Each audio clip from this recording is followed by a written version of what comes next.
তো চেক করেন ওখানে গেছে বলে। এই ভাইয়া বলতেছে তুমি নাকি বগলের তলে রাখছো, তোমার হাতটা জাগাও, আরে ওই হাত জাগাও, আরে ওই হাত ধরে খাইছে তাড়াতাড়ি লাঠি নাও একটা, হইলো না তোমার কপাল থেকে গেল।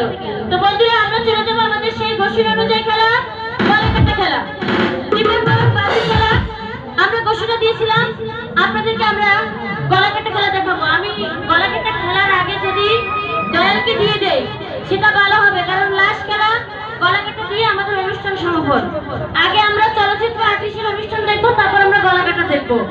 এ পর্বে আপনাদের মাঝে আসছে বাংলাদেশ চলচ্চিত্র জগৎ থেকে আগত রূপালী পদ্মার পদ্মা কাঁপানো সে কৌতুক অভিনেতা হাসির রাজা দয়াল বাবা। আসছে দয়াল বাবা।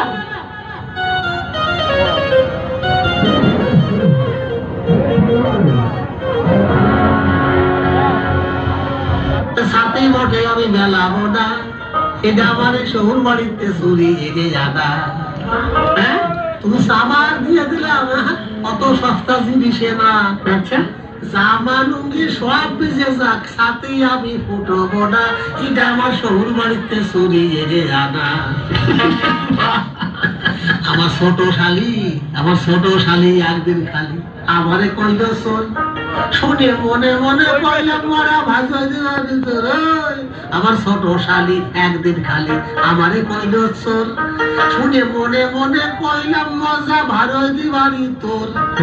সেই হইল সন্ধ্যাটা গোর, সাথী নইয়ে দৌড়। আর শুনে না এটাই আমার শহুর বাড়িতে চুরি জেগে জানা।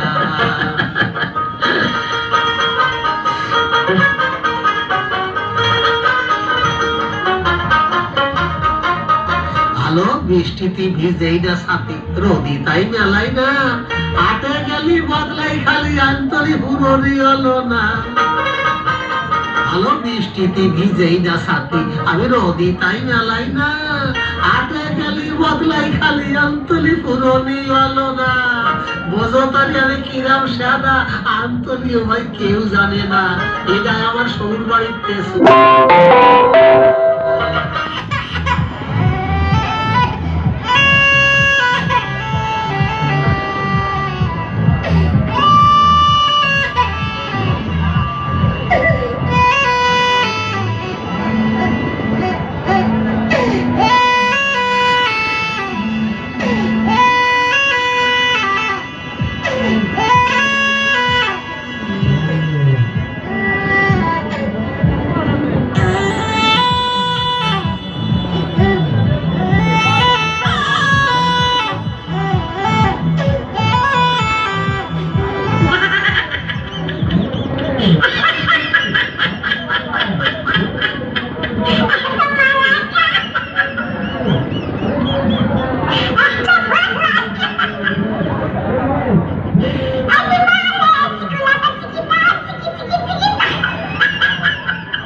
লজ্জায় পড়ে গেছি দাদা, রাগের মাথায় ওই এরিয়ে সকল কিরাম ছড়ায় গেছে, নাম সুরা কয় আমারে।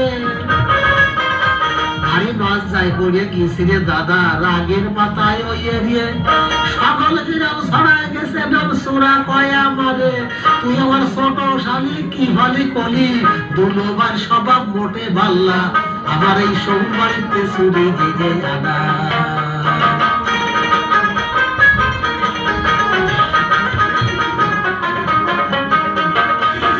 শহুর বাড়ি তো একটা ভাগ্যের ব্যাপার, সকলের মন চায় জাতি, আমার মতন জামাই হলি আমার লজ্জাতিছে কতি।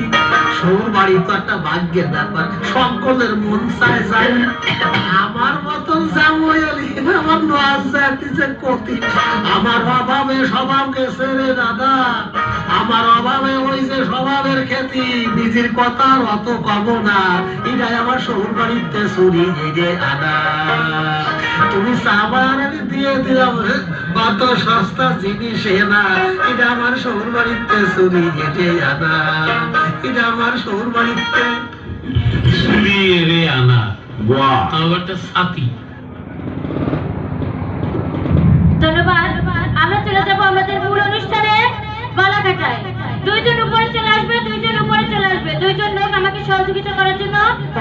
চলে আসবে। হ্যাঁ, নিশ্চিত চলে আসেন। পরবর্তী সুযোগ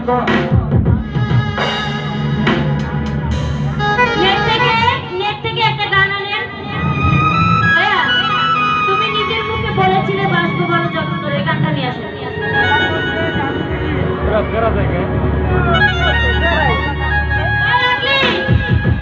আসে না কেন?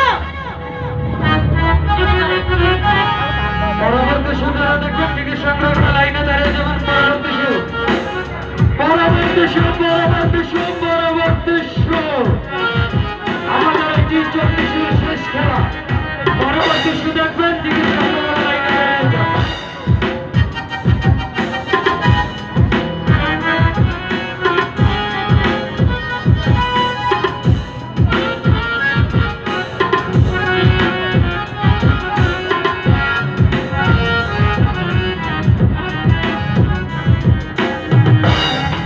পানি নিয়ে আসো, পানি ভুলে গেছো তুমি? নিতে কর। তো বন্ধুরা, আমরা চলে যাবো আমাদের সেই ঘোষণা অনুযায়ী খেলা। আমার ওস্তাদের নাম নতুন সেন। উনি আমাকে শিখিয়েছেন এই খেলাধুলা। উনি আমাকে বলেছেন তুমি যখন গলাটি কাটবে একটি কাপড় দিয়ে ডেকে কাটবে। তখন প্রশ্নের উত্তরে আমার ওস্তাদকে আমি বললাম, ওস্তাদ সব ঠিক আছে, কাপড় দিয়ে ঢেকে কাটবো কেন? প্রশ্নের উত্তরে আমার ওস্তাদ বলেছে তুমি সবাইকে চেনো না, তুমি সবাইকে জানো না, তোমার থেকে বড় ওস্তাদ অডিয়েন্সে থাকতে পারে, সে যদি উল্টো কুম্পুরি মারে তখন তুমি তোমার ছেলেটাকে বাঁচাতে পারবে না। তখন আবারও প্রশ্ন করলাম, ওস্তাদ আমার থেকে যদি বড় ওস্তাদ অডিয়েন্সে বসা থাকে, সে যদি উল্টো কুম্পুরি মারে তখন আমি ছেলেটাকে বাঁচাবো কিভাবে? প্রশ্নের উত্তরে আমার ওস্তাদ বলেছে তুমি একটি লাউ নেবা, একটি কদু নেবা। চেনেন লাউ? চেনেন? যে লাউ সে কদু। লাউর মাঝখানে একটি কোপ দেবেন, কোপ দেওয়ার সঙ্গে সঙ্গে রক্ত বের হবে। লাউ থেকে কি রক্ত বের হয়? কথা বলবেন, লাউ থেকে রক্ত বের হয়? তুমি ও যখন উল্টো কুম্পুরি মারবে তুমি একটি লাউ নেবা, লাউয়ের মাঝখানে 3টে ফু দিয়ে একটা কোপ দেবা, কোপ দেওয়ার সঙ্গে সঙ্গে রক্ত বের হবে, আর ছেলেটা আস্তে আস্তে বেঁচে যাবে। আর যে সময় তোমার সাথে বেয়াদবি করবে সে আস্তে আস্তে মৃত্যুর কোলে ঢলে পড়বে। তো বন্ধুরা, আমরা চাই আনন্দ করতে, আপনারা কেউ আনন্দের মুহূর্তটাকে নষ্ট করবেন না। আমার থেকে যদি বড় ওস্তাদ থেকে থাকেন, শো শেষে এখানে বসবেন, আপনার সাথে আমি বোঝাপড়া করব। অনেকে মনে মনে ভাবছেন আজকে দেখেনি বলি কত বড় জাদুকর, এরকম অনেকে আছে। তো শো শেষে আপনার সঙ্গে আমি বোঝাপড়া করবো, কিন্তু দয়া করে যখন আমি খেলাটি দেখাবো আমার সঙ্গে কেউ বেয়াদবি করবেন না। Music of. মায়েরা, আমরা মায়েরা চুলে যে আড়াই কাছে খোপাটা করি, আমরা করি না?